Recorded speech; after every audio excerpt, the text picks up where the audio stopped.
buried for over 2,300 years beneath the soil of central France. Two swords lay silent. Their blades, untouched by time, rested within ornate scabbards. One glittered with gemstones. Another bore ancient symbols, including a swastika, but not the kind you're thinking of. Long before the 20th century turned it into a symbol of hate, the swastika held a very different meaning, one tied to power, the cosmos, and identity. And now, thanks to a remarkable archaeological dig in a forgotten Celtic necropolis, that hidden meaning is beginning to resurface. This is the story of a lost civilization, sacred metalwork, and a forgotten warrior class whose symbols speak across millennia. It's a tale not just of weapons, but of identity, mysticism, and lost connections between Europe's Iron Age tribes. And at the center of it, a sword whose meaning we're only just beginning to understand. Let's journey back to the 4th century BCE, to a time when Europe was carved into tribal domains, when Rome was still licking its wounds from Celtic invasion, and when buried swords could still speak. In 2022, the French National Institute of Preventive Archaeological Research, INRAP, launched a large-scale excavation in the modern-day town of Crozier-le-Neuf. With just 1,500 residents, the town appears quiet today. But over 2 millennia ago, it stood at the crossroads of ancient tribal territories and served as a nexus of power, culture, and conflict. It would have been a place where warriors passed through on their way to battle, where sacred rituals honored ancestors, and where the living buried their dead with care and symbolism. Crozier-le-Neuf once lay between 3 powerful Celtic tribes, the Arverni, the Aedui, and the Bituriges. These names may not ring out in modern history books, but in the Iron Age they were titanic forces, trading goods, forging alliances, and waging wars across the lands that would become France. Their territories shaped regional politics for centuries, and their burial customs tell us as much about their values as their weapons do. The INRAP team uncovered a 650 square meter burial site, over 7,000 square feet, containing more than 100 individual graves. Most skeletal remains were destroyed by acidic soil, but the objects buried alongside them endured: brooches, bracelets, gemstones, and 2 exceptional swords. Weapons that would soon stun the archaeological world.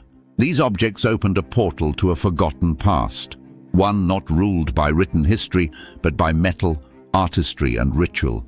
The first was a long battle-ready blade. Its simplicity was striking, a clean, unadorned scabbard with 2 suspension rings intact, allowing it to be slung from a belt. This was a rider's weapon, functional, practical, and balanced for use on horseback. The kind of blade that would have accompanied its bearer into real battles. Its presence in the grave suggests that the deceased had been a warrior of significance, perhaps a tribal protector, a military leader, or a man of high standing within his community. But the second sword told a different story. It was shorter, far more ornate. Crafted from copper alloy, its scabbard shimmered with carefully placed gemstones and elaborate decorative elements.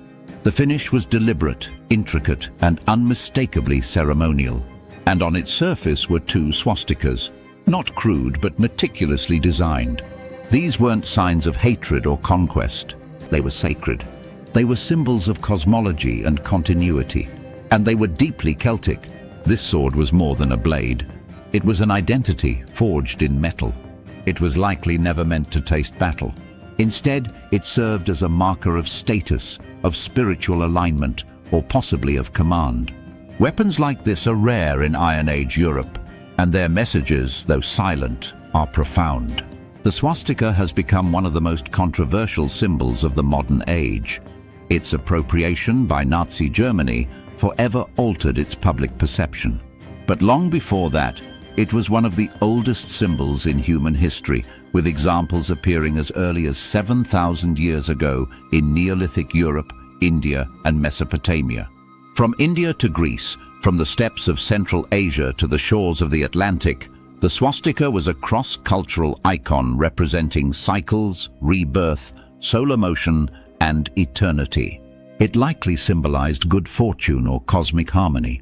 In the Iron Age, the symbol likely conveyed positive and protective connotations, a sign of balance and natural order. Vincent Georges, the lead archaeologist overseeing the site for INRAP, explained that the Celts adopted the swastika motif from Mediterranean artistic traditions during the transition from the 5th to the 4th century BCE. The precise meaning of the symbol for the Celts is still a mystery, but its use on an elite sword suggests it was charged with meaning, possibly linked to divine protection, solar power, or the authority of tribal leadership. It was meant to be seen, interpreted, and remembered by both allies and enemies. We may never fully unlock what it meant to the one who wielded it, but its placement, its symmetry, and its preservation through the ages tell us this: it mattered. This was no battlefield weapon. This sword was a statement, a visual declaration of identity, belief, and possibly even sacred duty. X-ray analysis of the short sword revealed more secrets, subtle engravings hidden at the top of the blade, a circle, a crescent moon, and a line between them. This celestial trinity reflects a worldview that linked weapons, warriors, and the stars. These weren't just decorations, they were maps, spiritual guides carved into metal. Georges interpreted this sun and moon pairing as deeply symbolic, suggesting it was part of a very widespread sacred concept among the Celts. These symbols are found across Europe, from France and Germany to Etruscan Italy, always in association with short swords of this kind. They represent the duality of light and darkness, life and death, and the eternal cycle of existence. Such motifs weren't merely artistic flair, they were cosmological maps.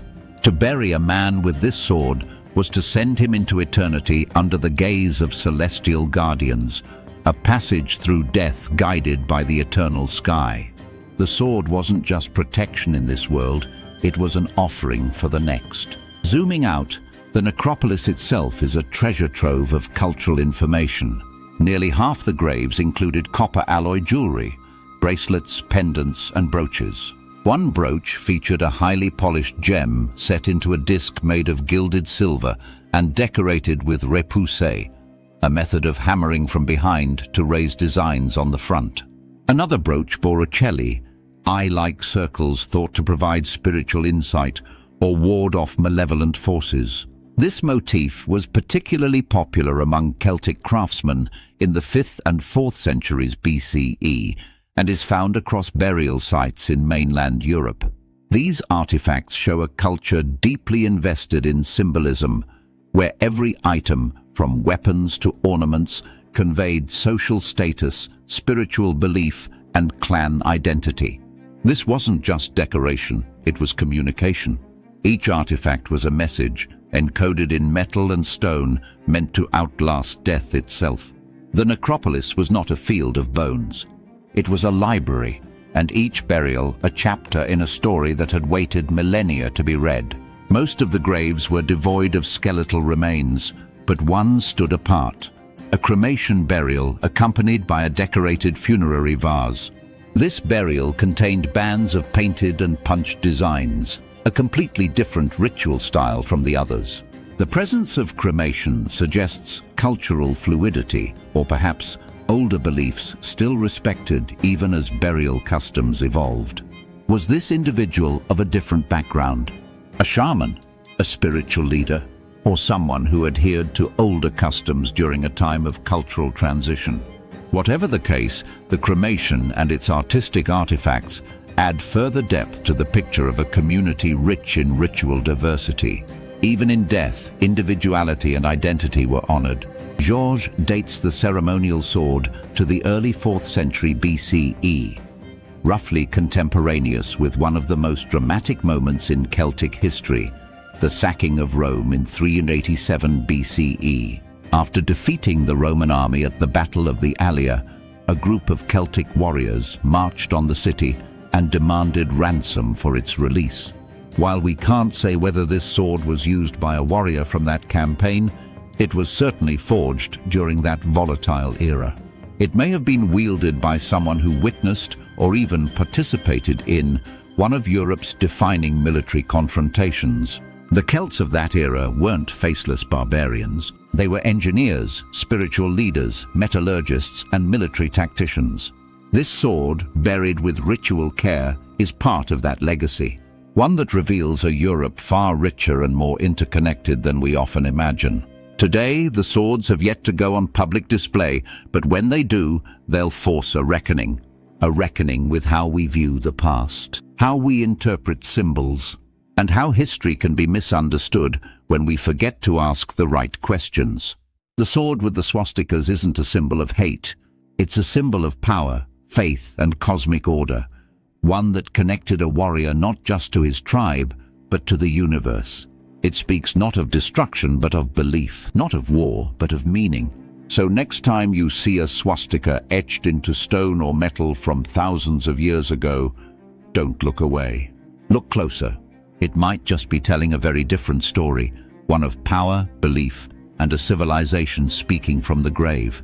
If you found this journey into Iron Age Europe as captivating as we did, subscribe for more science-fueled stories that bring history's most mysterious finds to life.